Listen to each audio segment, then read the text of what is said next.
The Entrepreneur's Library, Episode 11. Welcome to the Entrepreneur's Library, the only book-centric podcast that reviews all the top-selling business books and shares authors' perspective firsthand. This is your resource to finding the next great book that will enable you to grow personally and professionally. Welcome your host, Wade Danielson. Thank you for joining us on the EL. Today we have Frank Gruber, author of Startup Mixology. Welcome, Frank, and thank you for joining us on the Entrepreneur's Library. Great. Thanks so much. Really appreciate you having me. Will you take just a moment to introduce yourself and tell us just a little bit about you personally? Yeah, sure. My name is Frank Gruber. I'm the CEO and co-founder of Tech Cocktail. Tech Cocktail is a news and events organization focused on startups, technology, and entrepreneurship. Really try to help both better connect online and off in that kind of vertical, as well as we connect brands with that audience as well. So the whole point of it is to really better amplify what's happening in these different hyper-local communities and tell their story. But also, in the same regard, we also try to, make the startup journey, more memorable and fun. Thank you for sharing that. Now let's jump right into your book, Startup Mixology, which was just made available for purchase on July 8th, 2014. Frank, we are going to move quickly, but here are some of the top questions our listeners would love to get answered. What was the inspiration behind writing Startup Mixology? Yeah, so I've been in this industry for about a decade, covering the tech startup space as a citizen journalist turned into a mainstream, now we're a media company, right? So started as a blogger and obviously worked our way up into this company and created this company to better tell the story. So in doing so, I've met a lot of startup founders, a lot of people with ideas even, and I wanted to be able to help them. I mean, including, folks like myself. Like I took me 10 years to figure out how to jump off the entrepreneurial diving board, so to speak. And I wanted to jumpstart, this for other people. So it tells a little bit about my story, but also tells the stories of companies like Uber and Zappos and WordPress and Grubhub and uses their stories to illustrate the ingredients that go into starting and running a business. So it's really to help people. I want to get it into the hands of as many, people with ideas, as well as entrepreneurs that are trying to innovate within a company. Okay, great. What makes your book different from others regarding the same topic? Yeah, there's a lot of books out there about starting up, running a business. Some are inspirational, some are more tactical. And this book is a little bit of both. Like I wanted to create a book that had, from start to finish, the ingredients or elements that go into starting up, talk through them through storytelling, and then also talk about the parts that you generally don't hear about. There's you hear a lot about the company that's IPOing and they've been around, you've heard about them maybe for about a year as they do that, but they've been around probably a decade and you just didn't hear about the first 7 to 8 years of it. And those were the hard years. Those were the harsh years. And I want to tell the story about the harsh realities so that as you're starting up, you realize that you're going to hit those ups and downs and the downs you've got to get through. And so we offer that through basically our community reached out and told us some of their stories, as well as using the stories that we encountered ourselves with working through with this community for a long time. And then also, how do you get out of those dips? Like if you're on this roller coaster that is starting up, you're going to get it into a dip or a rut, and you need to get out of it. And so I'm a firm believer in using celebratory moments or celebration as a motivational tool to kind of get through that. And so this book, throughout each chapter, it's broken down by lead story, then the harsh realities about that, and then using celebration to help push you through and guide you as you continue to propel towards your goal. All right, now that we know the purpose behind the book, let's take a deep dive into the content. Please take us through your book, your creation, and give us a good summary of what we can expect. Yeah, sure. So, it's a startup guide, right? So we're going to start at the beginning. It starts with a nice forward by Tony Hsieh, the CEO of Zappos. He's also the instigator behind the Downtown Project, which is the revitalization of downtown Las Vegas. He happens to also be a llama enthusiast, like myself. We both love llamas. We've bonded over that. And, alpacas as well. They're in the same boat. So anyway, he kind of shares, hey, this book is something you should read if you're trying to, master, starting running a business. And then it dives into, getting started. Part one is getting started. And, it took me, a while to rewire my brain to think about, how do you think like an entrepreneur? How do you come up with, I've always had a lot of ideas, always been creative, but, you go through certain parts of life and it's, you're kind of wired to think about, your career and what you want to do. And And in doing so, some of those things are set like, oh, I'm going to get out and get a good job and work really hard and da, da, da, da.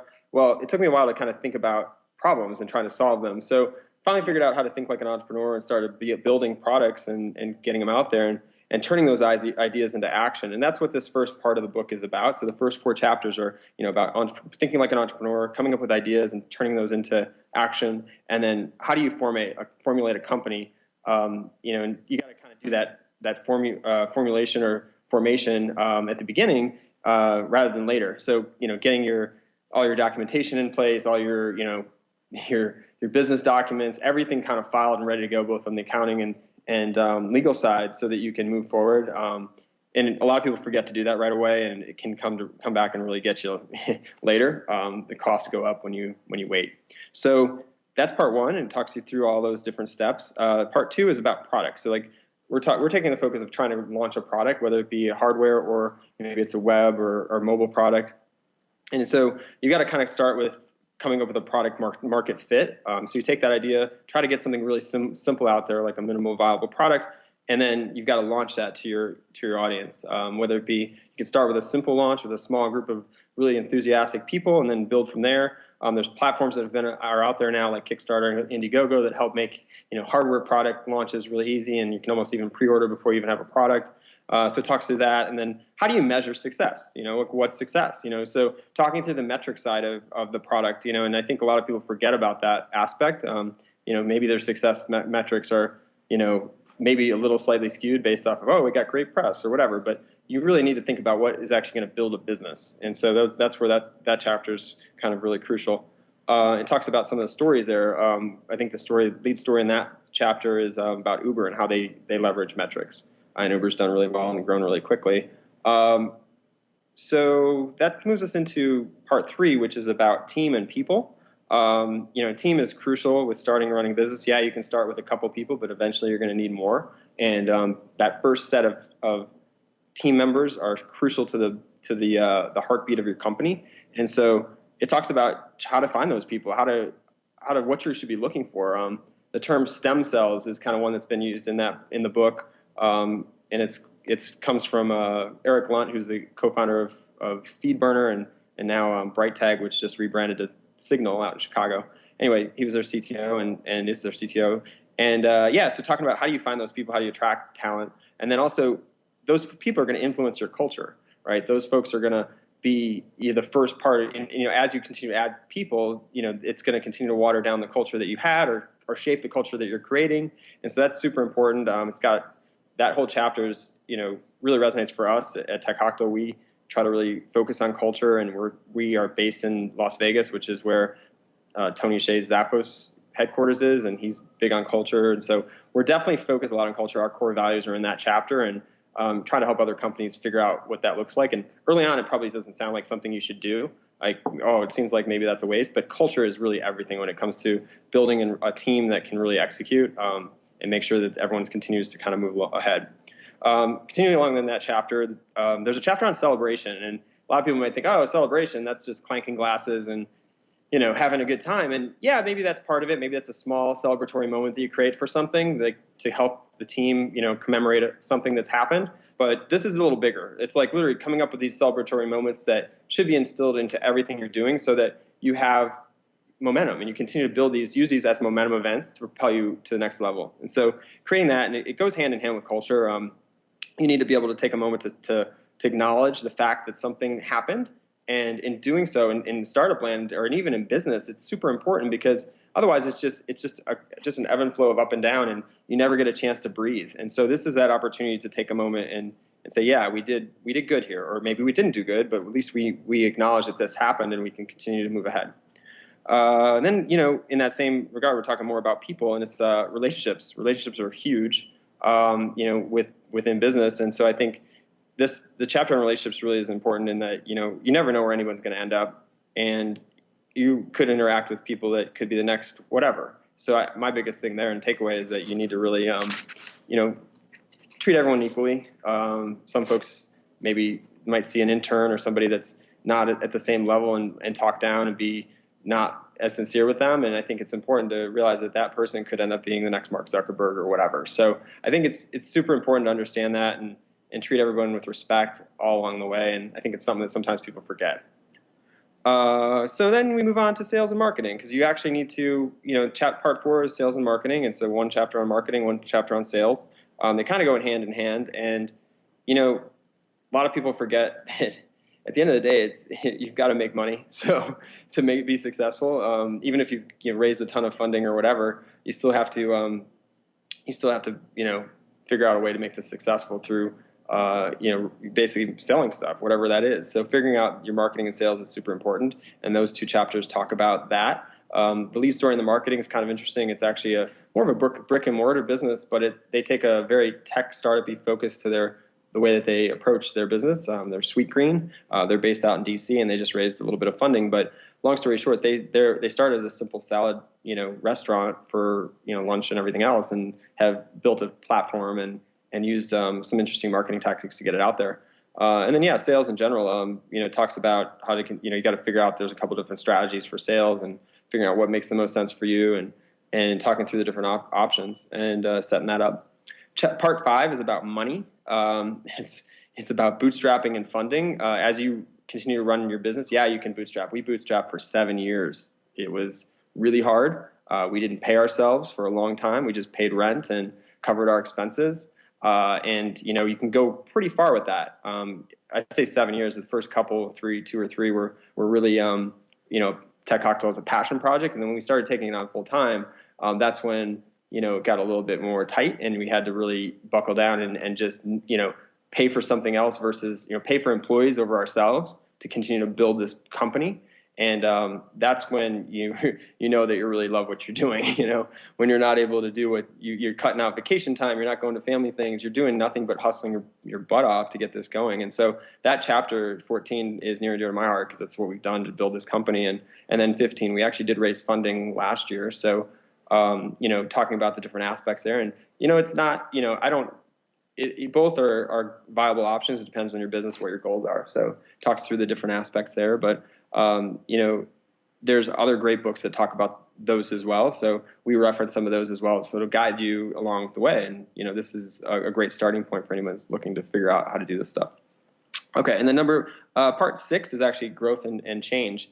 Chapter 16 is about failure. Failure is actually a big part of starting and running a business. And it's not one that should be swept under the rug. It's actually one that should be leveraged, because it means you're actually learning something. And no one really wants to fail, right? That's not the goal. But along the way, if you do, you need to learn from it and then grow, and then go figure out what your next thing is.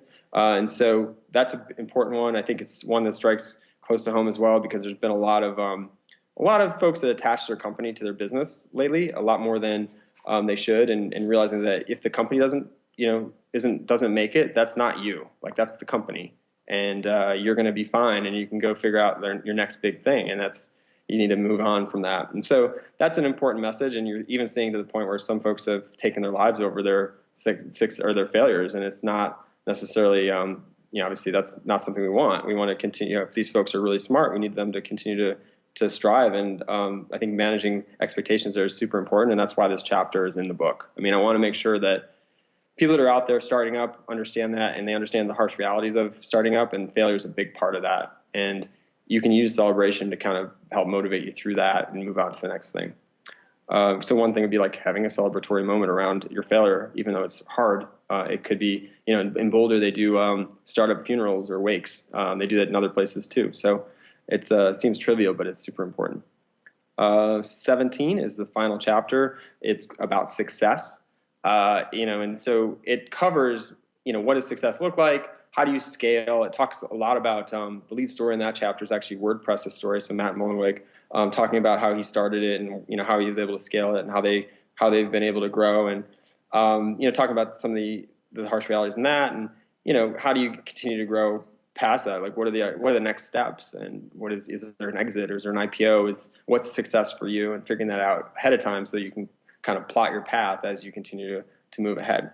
And then finally, there's just the conclusion. And in the conclusion, we share, wrap up. It's a nice wrap up story about, what the path has looked like for us, but also talks about some of the other resources that are available. So we're going to put a lot of content online at tech.co/book. And, so other folks can can capture that content. So, or capture those other additional tools and things that are available through the book. So that's kind of a quick run through snapshot. It's the first time I've ever done that. So hopefully you guys understood it pretty well, and it was helpful for you. So you just went through a ton of great content and information. So that's what makes this next question pretty difficult. If the reader could only take away one concept, principle, or action item out of your entire book, what would you want that to be? It's a tough one because there's so many that you'd want to start with. But the point of this book is to help inspire people that may be on the fence about applying some of these things to either their startup journey or internally in their company. And so I think my goal is to make sure that if they've got an idea that they want to launch into this world, they need to, that hopefully this is a guide and they can just start and figure it out. I mean, it's not going to be an easy path, but this book hopefully helps you understand that.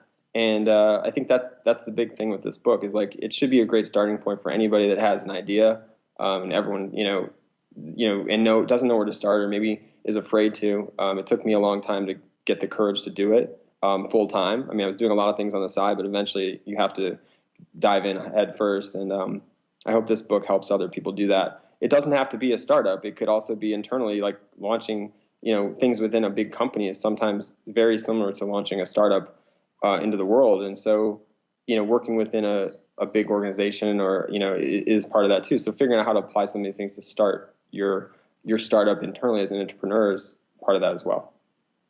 Frank, I want to give you just a second to brag on yourself.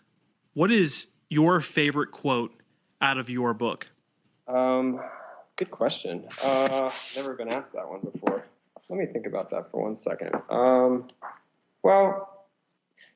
Similar to that one I just mentioned, I mean, the best day to start is today, not tomorrow, not the next day, today. Like, get it going, and you'll figure it out along the way. And I think that's the way of the entrepreneur is a step, basically assemble your parachute in the air, and you'll figure it out. And maybe you won't be successful in your first try, but it's a learning process. You're not going to launch the new Facebook or next Facebook or whatever on your first try, most likely, right? Those that do are, they're not that, that doesn't happen that often. So I think that understanding that and just being willing to fail is a big part of that. So I think that quote about, today is the best day to start, they think that's probably the most interesting thing that I can say about it. I'm sure there's others that are really good too, but that one resonates. Besides your own book, if there was only one you could recommend to our listeners, based on the way it's impacted your life or created a paradigm shift, which book would you recommend? Oh, yeah, it's a good question. There's a lot of great books that are in this book that we reference. Brad Feld's got a number of books that are about starting up.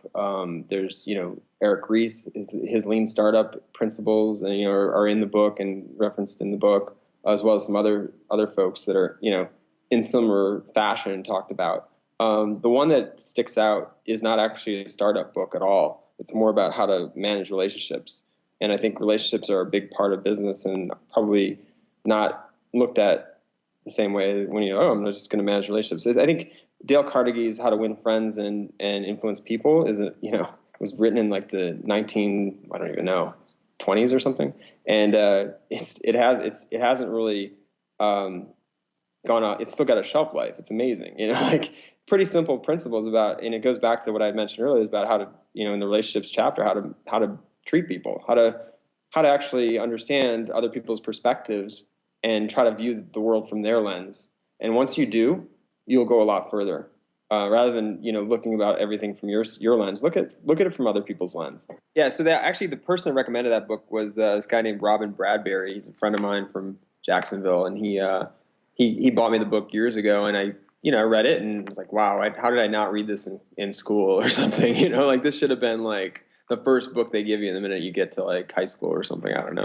It's just not as, but yeah, totally agree. Like, it's not about sales. It's about relationships, really. I mean, you end up wanting to work with friends instead of, trying to sell people stuff, so it just makes for a better working environment. But the minute you step out and start realizing what people's, what they're interested in and how to look at it from their lens, it really changes the game. Frank, before we depart, can you recommend the best way for our listeners to get more information on you and Startup Mixology? Sure. So you can go directly to Tech Cocktail site, tech.co, and we've got a whole about section about us. Personally, I've got my own personal site, frankgruber.co, so F-R-A-N-K, Gruber, Gruber.co. And then, the book has its own site at tech.co/book. That's the place where you can actually buy the book. And if you buy it through us on that site, you'll get a chance to get all the extra exclusive content. So when I wrote the book, it was supposed to be a 50,000 word book. I wrote 100,000 words with lots of extra chapters, and so we had to cut almost half the book, and it's down to about 60,000 words. So all that extra content we're going to be basically giving away to folks that buy it through us, as we kind of send you those different chapters that didn't make the final cut but are still great. Thank you for coming on today, Frank. I look forward to speaking with you again in the future. Oh, no, thank you so much. Hopefully you guys check out the book, and I appreciate your time. Thanks again for listening in today. If you would like to get your hands on Startup Mixology or any of the other resources mentioned by Frank, just look at the show notes at the elpodcast.com. Looking for your next book idea? Head over to the elpodcast.com, where Wade shares his amazing resource, the top 10 business books recommended by over 500 entrepreneurs, with you for free. That's the elpodcast.com. Till the next time, keep it on the EL.